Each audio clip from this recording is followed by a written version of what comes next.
पुण्यात पुढच्या आणखी एक महत्त्वाच्या बातमीकडे राज्यातील माल वाहतूकदार संपावर जाणार असल्याची माहिती आहे। राज्यातील 15 लाख माल वाहतूकदार उद्यापासून संपावर असतील। ई चलन प्रणाली विरोधात वाहतूकदारांचा हा संप असेल। बेमुदत चक्का जाम आंदोलनाचा इशारा देखील यावेळी देण्यात आला आहे।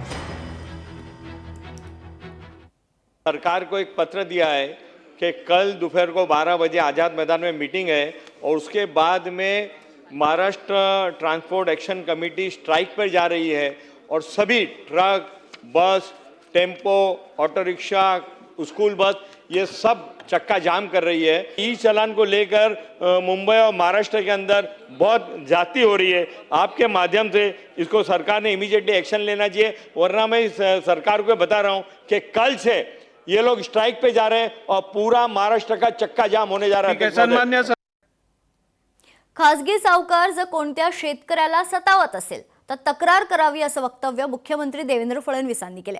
आम्ही त्यावर कारवाई करू असं देखील यावेळी फडणवीसांनी सांगितले।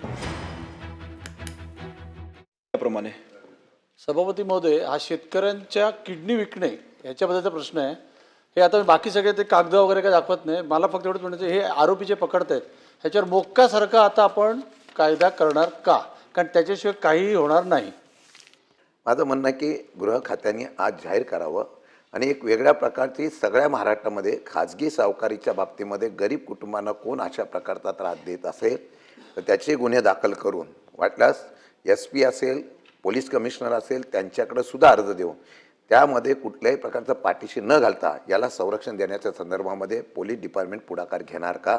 निश्चितपणे खाजगी सावकारांच्या संदर्भात दोन प्रकार आहेत। एक लायसन्स्ड खाजगी सावकार आहेत, बाकी अवैध सावकारी करणारे आहेत। दोन्हीच्या संदर्भात अवैध सावकाराचे तर सगळे जे काही त्यांनी दिलेले कर्ज आहेत ते अवैधच आहेत। त्यामुळे त्या संदर्भात आमची अपील असेल की जर अशा प्रकारे कोणाला प्रताडित केलं जात असेल तर त्यांनी तक्रार करावी। आम्ही तक्रार घेऊ आणि त्या सावकारावर कारवाई करू।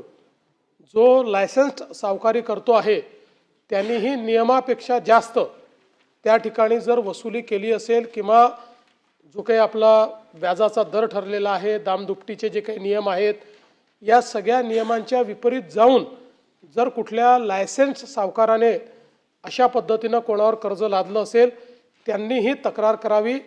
आम्ही कारवाई करून नियमानुसार त्या ठिकाणी त्यांना पूर्ण रिलीफ देऊ। लोकशाही मराठी ऐका, पहा, जागरूक रहा।